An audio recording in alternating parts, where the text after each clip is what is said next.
Какво се случва в онази злополучна вечер на 20 май 1876 година? Слънцето залязва в 19 часа 58 минути. Там някъде изсвирва османската тръба от бой. Мюсюлманите не се бият под светлината на полумесеца. След нея изсвирва и нашата тръба. Основен свидетел е мошеника Никола Бретенов, но той постоянно се опитва в собствените си разкази, лъже едно, после забравя какво е лъгал.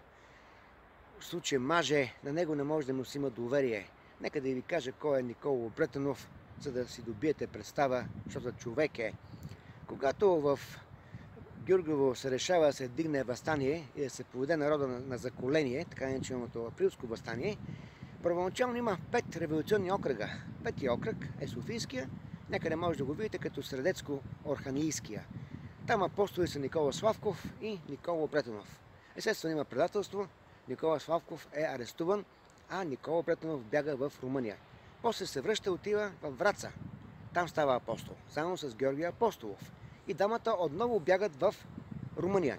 Бретенов е точно този, който съветва Танио Стоянов, къде да премине Дунава.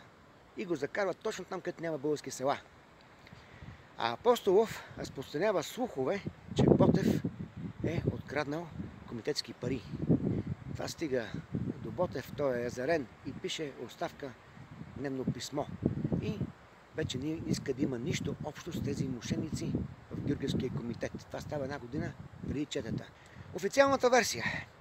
Събират се няколко души, щаба на Ботев, там Ботев, Апостолов, Бретенов, Сава Пенев, Димитрото, Перо Херцеговеца и Даскал Димитър Икономов. И сега Бретенов съчинява някаква пиеска, диалог между Перо Херцеговеца и Ботев. Ботев казва: братя, делото отиде на кино, дайте да бягаме в Сърбия. А Перо се възмущава: ако ти направиш това, всичко, което си сторил през годините, ще помръкне и така нататък. Дайте да ходим към Копривщица. Това е естествено най-вярно. Перо е ранен в крака, в коляното, там ходи горкия и той има личен интерес, че по-скоро да отиде в Сърбия, където може да му се окаже медицинска помощ. Той няма начин да стигне с един крак до Копривщица. Но тази версия си остава. Къде е Воновски? Воновски е военният командир на четата, когато слизат на Козлодуйския бряг. Ботев разпределя всички длъжности, казва: Перо е мой заместник. Воновски е военен командир, той команда по време на битка, негови заместници са Димитър Икономов и така нататък. И ковчежник, касиер е Коста Апостолов, няма връзка с Георги Апостолов, другия войнар. По време на битката под Вола, според Захарий Стоянов, Воновски с някаква група четници отблъсква или може би напада черкезите и се отдалечава от четата на юго-исток. Захарий имал този навик да заглажда острите камъни. Това е просто едно дезертьорство на Воновски, който не е бил доволен от своя статут в четата. Той иска цялата власт, не само военната.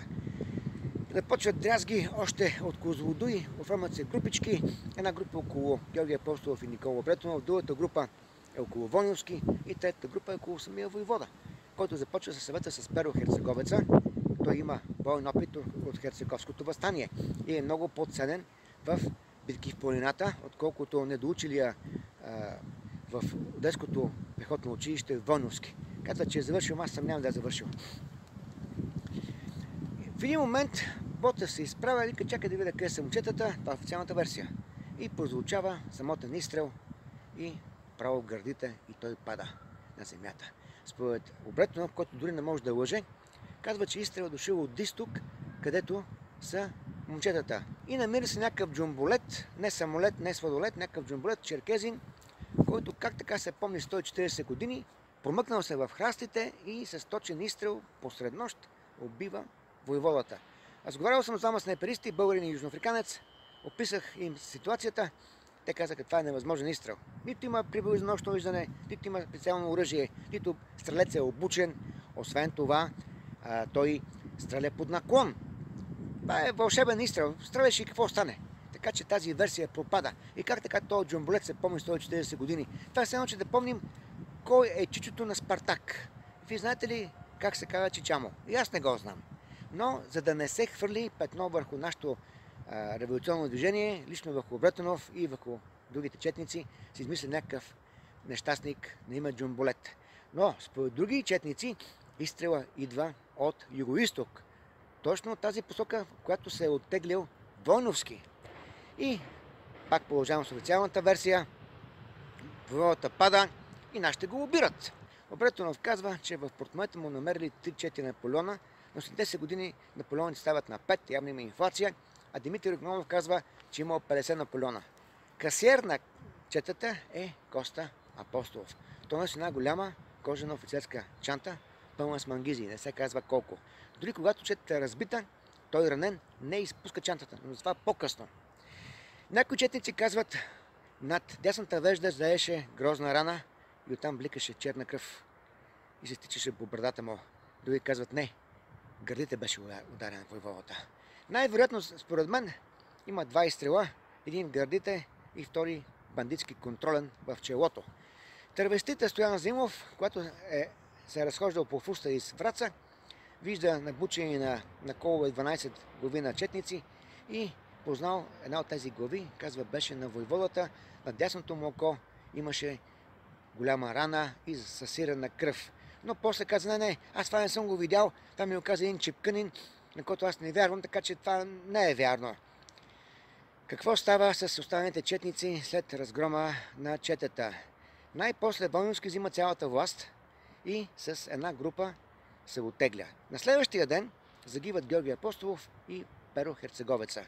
На 13 юни загива Войновски. Оцеляват само Димитър Икономов и Никола Бретонов. Касиера Коста Апостолов с още 3 четници бяга към Софийско и в Мусачево се скриват при касиера на революционния комитет Георги Бриянски. Казват му, вземи тази торба с пари, ако ние загинем, твои са. Ако примерно оцелеем, тези, които оцелеем, ще си ги разделим. И тръгват към манастира Свети Спас. На следващия ден тримата загиват, остава жив само Коста Апостолов, който се връща след 8 години. Вижда, че Бриянски вече е замогнал се чурбаджия, милионер, и казва, оставих пред тебе една торба с пари, дай ми я. А он му казва, за път те виждам, бе, младеж, кой си ти? Кой си ти и за какво се бориш? Нищо не казва Коста Апостолов и се върша след 1 година. И казва, оставих пред тебе едни пари. Он казва, не те познавам. А жена му преглася, пусни жалба в районното. Коста Апостолов казва, аз няма да се оплача, но този въпрос ще се реши по един или друг начин. Същата нощ Бриянски, гонен от някакви черни мисли, огризение на съвестта, се обесва. Когато го вижда Коста Апостолов, той полудява. Така че тези пари не носят щастие на никого. Шерлок Холмс казва, търсете мотивите за престъплението. Да ги потърсим заедно. Георги Апостолов и Никола Бретонов са бивши апостоли. Те имат жесток мотив войводата да не остане жив. В село Ботан той саркастично и подигравателно казва на двамата идиоти, абе, много сте подпалили този народ, бе, не трябваше толкова да го палите, малко малко по-спокойно. На другия ден, по време на сражението на Милин камък, когато той плаче горко в пещерата, вече тоната е различен. Той крещи на Апостолов и на Бретонов, махайте си, идиоти с идиоти.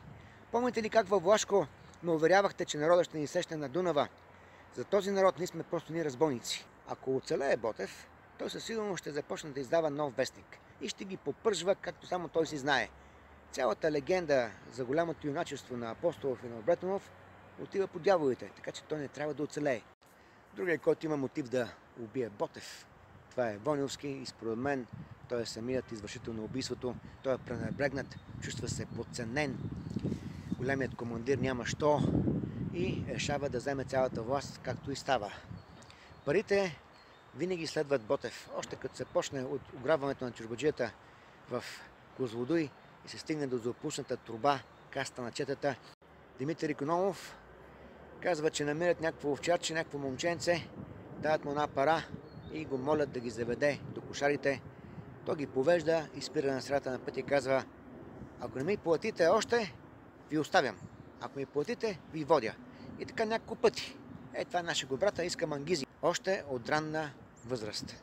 4 четници плащат на едни овчари от село Челопеч до Враца да ги заведе към сръбската граница. Те повеждат нашите четници към една пропаст, към пещерата, голямата яма. И, както е тъмно, нищо не се вижда, те ги бутат в ямата. Каква е съдбата на заловените ботеви четници? Само двама от тях са осъдени на смърт. Те признават, че са заклали двама свои другари. Българи колят българи. Обесени са на 29 юли, а на следващия ден е обявена всеобща амнистия. Така нашия народ казва голямо българско мерси на тези, които са дошли да го освобождават. Много отчетници казват, Ботев умря там, Ботев умря тук. Някакви овчари казват, видяхме го жив в едни кошари. Никой не знае точно къде е загинал. Никой. 100 човека има 100 мнения. Ние не си знаем къде са загинали нашите герои, къде са телата им, както и с Левски, така и с Ботев. Но се правят банкети и се отбива номера с паметници. Първият паметник на Ботев е открит във Враца през 1890 година. Присъства лично Ферди, с него и Стамболов. Това е в разгара на русофовските войни на нашия брата българина. Паметника е една имитация на човек. Присъства и Венета казва, това не е мое Христо. Но братът на Ботев, Кирил, го няма. До паметника стоят и гледат няколко опълченци. Ферди отива при тях, отдава чест на ордените им, а те гледат лошо, ръмжат и не свалят дори кълпасите си. Вече държи и самия Георги Живков, който е министър на просвещението. Същия, който казва на Захари преди няколко години, абе Захари, какви си ги писал за Ботйова? Не знаеш какъв багабонт им беше. Но този път той държи пламенна реч. Не присъства и врачанския митрополит Константин, родом от Калофер. Той е русофил. Вместо това изпраща двама свещеници да отбият номера. Друг въпрос. Има ли Ботевия род кръвни наследници? Няма. Никой не остава от неговия род. Иванка загива на операционната маса от някакъв лекар, касапин. Брат му Кирил няма деца, той жени за една белгийка и установява нейния син, но кръвни роднини няма и ако някой каже, че той е наследник на Ботев, той е лъжец. Чий е Ботев? През годините всеки го дърпа към себе си. Дори през 1929 година във вестник Български фашист, имало и такъв вестник, казва Ботев е предтеча на българския фашизъм. Анархистите го дърпат към себе си, естествено и комунистите го изказват комунист. Толкова много почести, когато вече юнака си отишъл. А когато трябва да му се помага, няма никой вкъщи. Благодаря ви за вниманието.